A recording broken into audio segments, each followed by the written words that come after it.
Platform का नाम producer साहब मुझे भी भेजिएगा, मैं भी चेक कर लूं, पता नहीं कहीं इनएक्टिव पड़े और मुझे खुद ही ना पता हो। खैर, मार्केट स्क्रीन्स पर रखिएगा यार, दबाव है, मंगलवार के दिन भी प्रेशर है, कोई डिवाइन इंटरवेंशन नहीं है। बल्कि लास्ट टाइम अपनी मुलाकात हुई थी तो 1% गिरे हुए थे, अब अपन 1.25% से ज़्यादा दबाव के साथ ट्रेड कर रहे हैं। 24,336 तो 24,500 पे, 24,400 पे जो पुट राइटर्स थे, कोई फ़ायदा नहीं हुआ, डिफेंड नहीं कर पाया उन जोन्स को। उसके नीचे की ट्रेजेक्टरी पर ही अब कामकाज होता हुआ और अच्छा खासा प्रेशर है। और ऐसा नहीं है ग्लोब इस तरह से कम कर गया, ये दबाव हमारा अतिरिक्ति है। और दिक्कत में है बैंक्स, जो 1.5% निफ्टी बैंक दबाव में, बैंक के साथ जोड़ दीजिए फाइनेंशियल्स का तड़का, उसमें भी प्रेशर है। तो बैंक्स और फाइनेंशियल दरअसल, और सब हैवी वेट हैं स्पेस के, वो दबाव को लीड कर रहे हैं। और एक दिक्कत की बात ज़्यादा बड़ी, इंडेक्स का तो चलिए कुछ बड़े हैंड्स मूव कर देते हैं, अपना रिटेल के लिए इंपॉर्टेंट रहता है ओवरऑल बाजार का मूड, और उसका बैरोमीटर है एडवांस डिक्लाइन, वो भी डिटोरिएट करता ही चले जा रहा है। इतने दिनों से बढ़िया एडवांस डिक्लाइन था, आज वो भी इंटैक्ट नहीं है। 1:2 का रेशियो डिक्लाइंस के फेवर में। आसान शब्दों में, जितने शेयर ट्रेड हो रहे हैं 2/3 दबाव में। और जैसे जैसे सेशन प्रोग्रेस कर रहा है, ना निफ्टी संभल पा रहा है, ना ये लकीरें संभल पा रही हैं, डिटोरिएशन बढ़ता चले जा रहा है। रूपक अब कब संभलेगा ये तो एनीबडीज गेस, कहाँ तक गिर सकता है, कहाँ थमेगा। वो पुट राइटर्स के जोन तो थमा नहीं पाए। अगला लेवल कौन सा है जिसको आप क्रूशियल मानते हो, वॉच आउट करोगे, और लग रहा है उसके नीचे शायद ना जाए? तो अभी फिलहाल जो मैं देख रहा हूँ कि करेक्शन और नेगेटिविटी तो मार्केट में है। शुक्रवार का सत्रों में जो निफ्टी गेन किया था वो ऑलमोस्ट इरोड हो चुका ऑलमोस्ट। बट अभी सपोर्ट है, inward head and shoulder pattern का जो नेकलाइन है वो उसका सपोर्ट है 24,200 के आसपास। और फिलहाल पुट राइटर्स आसपास नहीं है, बहुत दूर खड़ा है पुट राइटर्स, 24,000 पे पुट राइटर्स खड़ा है। तो टेक्निकल जो सपोर्ट है 24,200, उधर में एक बाइंग एक्सपेक्ट कर रहा हूँ। अगर 24,200 के आसपास बाइंग नहीं आता है तो फर्दर करेक्शन का पॉसिबिलिटी लग रहा है। बट अगर 24,200 पे सपोर्ट ले लिया और निफ्टी में थोड़ा बहुत बाइंग आ गया तो एक बार वापस रिकवरी का एक्सपेक्टेशन है मुझे। 24,200 बड़ा क्रूशियल। तो इस समय आप लोग कोई ट्रेड ले रहे हो या वेट एंड वॉच ज्यादा बेहतर है निफ्टी के लिए पर्सपेक्टिव से, रूपक? जी, निफ्टी के पर्सपेक्टिव से मैं थोड़ा वेट करना चाहूँगा, क्योंकि अभी इस लेवल पे ट्रेड लेना नहीं चाहूँगा, वेट करूँगा 24,200 के आसपास के लेवल्स के लिए, वहाँ पे जाके हो सकता है एक लॉन्ग का ट्रेड ले सकता हूँ। देखोगे आप स्क्रीन पे कि 24,200 की ट्रेजेक्टरी को डिफेंड कर रहा है नहीं बाजार, अगर कर रहा है, उससे रिकवरी आ रही है तो मैं लॉन्ग इनिशिएट करूं, अदरवाइज रुकूं, है ना? जी हाँ। ठीक बात। रूपक का बैंक्स ऑफ फाइनेंशियल्स पेन में, प्रोड्यूसर साहब ने हेडलाइन में अलग से मेंशन करा, आज श्रीराम फाइनेंस वायदा निफ्टी का टॉप लूजर है, 4.5% का पेन आया है स्टॉक में। क्या व्यू बन रहा है श्रीराम फाइनेंस को लेकर, 3,000 के शेड नीचे ट्रेड करता हुआ? जी हाँ, श्रीराम फाइनेंस ने एक तो हो गया कंसोलिडेशन ब्रेकडाउन दिया, इंपॉर्टेंट मूविंग एवरेज के नीचे भी है शॉर्ट टर्म के लिए। और सिग्निफिकेंट करेक्शन यहाँ से भी और एक्सपेक्टेड है। इमीडिएट सपोर्ट है 2850 का, उसके नीचे फर्दर करेक्शन लुक्स पॉसिबल। मैं आता हूं, कुछ और इंटरेस्टिंग स्टॉक्स पे चर्चा करूंगा, लेकिन कल से अपन लोगों ने बातचीत करना शुरू करी है, क्योंकि अब कल ही बात करते अपन लोग, लास्ट फोर्टनाइट रह गई है, अब तो 15 दिन भी नहीं रह गए साल कैलेंडर ईयर 2024 को ख़त्म होने में, और उसमें कारोबारी सत्र जोड़ लेंगे तो बहुत ही कम बचे हैं। ऐसे में तमाम ब्रोकरेजेस के अपडेट्स आ रहे हैं। कल कंचन जुड़ी थी, जब बातचीत हो रही थी आईसीआईसीआई सिक्योरिटीज़ के अपडेट की। रिकैप कर देता हूँ, जीडीपी जो पेन आया था आ चुका, Q3 ऑनवर्ड्स हालात पटरी पे आएंगे। प्राइवेट केपेक्स या इधर वेज केपेक्स शायद यहाँ से पिकअप करता हुआ नजर आए, वो साइकिल पिकअप हो। और निफ्टी के टारगेट्स थे 26,300 के अगले साल दिसंबर के, ये आईसीआईसीआई सिक्योरिटीज का व्यू था। आज लेकर आई हैं आप मॉर्गन स्टैनली, बुलिश है नहीं है वो लोग? बुलिश है, जैसे कि हम इस टाइम पे देख रहे हैं कि बाजार कितना ज्यादा वॉलेटाइल है। नीचे जाने की बात तो सब कर रहे हैं, लेकिन ये कोई नहीं देख रहा कि इसी मार्केट ने कितना पैसा भी इन्वेस्टर्स को बना के दिया है। अगर इस मार्केट मैं आता हूँ आपके पास। क्या है, आपका ध्वनि यंत्र गड़बड़ा रहा है, तो आपकी आवाज़ मेरे तक तो आ रही है, बाकी सब तक पहुंच नहीं पा रही है। भाई चेक करिए इनके ध्वनि यंत्र को। है ये रूपक, एलकेपी की रिपोर्ट नहीं आई, मैंने एलकेपी की नहीं देखी अगले साल की। 2025 की क्रिस्टल बॉल गेजिंग आपने शुरू नहीं करी क्या? फिर से सर बोलिए। मैं कह रहा हूं अगले साल क्रिस्टल बॉल ग्रेजिंग की शुरुआत आपने नहीं करी क्या अब तक? आउटलुक 2025 एलकेपी का नहीं दिख रहा रिपोर्ट कब आएगी? नहीं आ रहा है, बन रहा है अभी। धीरे से मेरे कान में बता दो आप, आपका दिसंबर निफ्टी का टारगेट क्या है 2025 का? निफ्टी मुझे लगता है कि ज्यादा फायरवर्क्स दिखाएगा नहीं, जो एक्सपेक्टेशन था अभी मुझे लगता है कि 24,500 के अंदर ही रहेगा, जो होगा न्यू ईयर में होगा। कम अगेन, सॉरी मिस हो गया, कितना बोला आपने? 24,500 के ऊपर ब्रेकआउट मुझे लगता है न्यू ईयर्स के बाद ही आएगा। नहीं, ये तो अभी दिसंबर की बात कर रहे होगे आप, मैं तो अगले दिसंबर तक साथ दिया निशाना। आउटलुक 2025 है ना? नहीं, मुझे 25 में मुझे बहुत स्ट्रांग लग रहा है मार्केट। अरे वाह, इस वजह टच कर सकता है। लीजिए भाई साहब, आईसीसी सिक्योरिटीज को स्ट्रांग लग रहा है, एलकेपी का व्यू आ गया है। अब सुन लेते हैं एक विदेशी ब्रोकरेज को। जी, जैसे कि मैं बता रही थी कि वॉलेटिलिटी की बात तो सर हम सारे ही कर रहे हैं, लेकिन ये कोई ध्यान नहीं दे रहा है कि इसी मार्केट ने इन्वेस्टर्स को कितना पैसा जनरेट करके दिया है, और ये रेस खत्म नहीं हुए हैं। 2025 में भी हमें जो ये मार्केट है इंटैक्ट ऐसा ही देखने को मिल सकता है, यानी कि बुल मार्केट अभी भी इसमें काफी सारी जान बाकी है।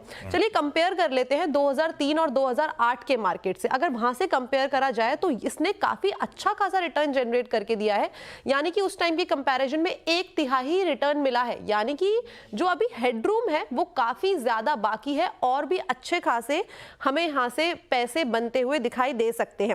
वैल्यूएशन इस टाइम पे काफी ज्यादा सस्ते हो गए हैं, और साथ ही साथ जो नतीजों की साइकिल है वो अभी अपने हाफ वे में ही पहुंची है, अभी आधी जर्नी पार करना बाकी है, तो यहां से भी एक उम्मीदें जताई जा रही है। अब 4 मैं रीजन बताती हूं कि ये बुल मार्केट जो है वो हमें ऐसा ही इंटैक्ट क्यों देखने को मिल सकता है। सबसे पहले जो प्राइवेट इन्वेस्टमेंट की साइकिल है वहां से अच्छा खासा नतीजे को एक बढ़ावा आता हुआ दिखाई दे सकता है। डोमेस्टिक इन्वेस्टमेंट कहीं ना कहीं हमें इसी तरीके से इंटैक्ट देखने को मिल सकती है। इनफैक्ट ज्यादा फ्री ट्रेड अग्रीमेंट और रुपए में ट्रेड से भी इसको एक अच्छा खासा सपोर्ट मिलने की उम्मीदें जताई जा रही है, और जो पर कैपिटा एनर्जी की रिक्वायरमेंट है वो भी आगे चल के हमें बढ़ती हुई दिखाई दे सकती है। तो ये 4 रीजन थे जिसके चलते जो कंपनीज के वैल्यूएशंस हैं और साथ ही साथ जो रिटर्न्स हैं हमें अच्छे खासे देखने को मिल सकते हैं। बात कर लेते हैं कि कौन से सेक्टर में मॉर्गन स्टैनली बुलिश है और कहां पे बेयरिश है।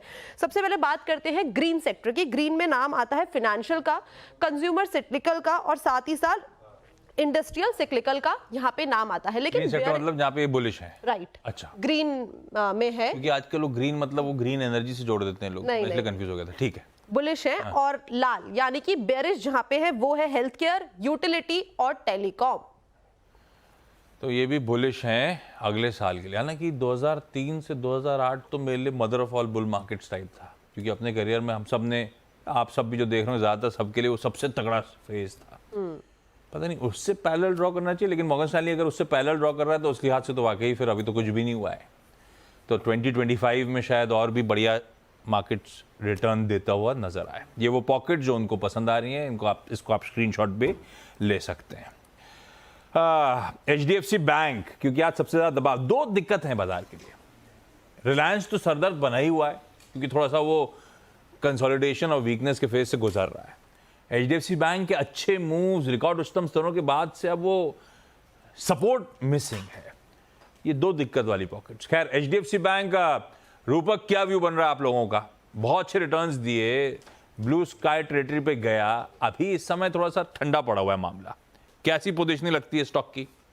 मुझे लगता है कि एक बार छोटा मोटा रिट्रेसमेंट दिखा सकता है HDFC बैंक। डेली चार्ट पे जो बता रहा है, कंसोलिडेशन के बाद एक बार छोटा रिट्रेसमेंट टुवर्ड्स 1750 तक आ सकता है। वहां से जो रिकवरी आएगा वो स्ट्रॉन्ग रहेगा।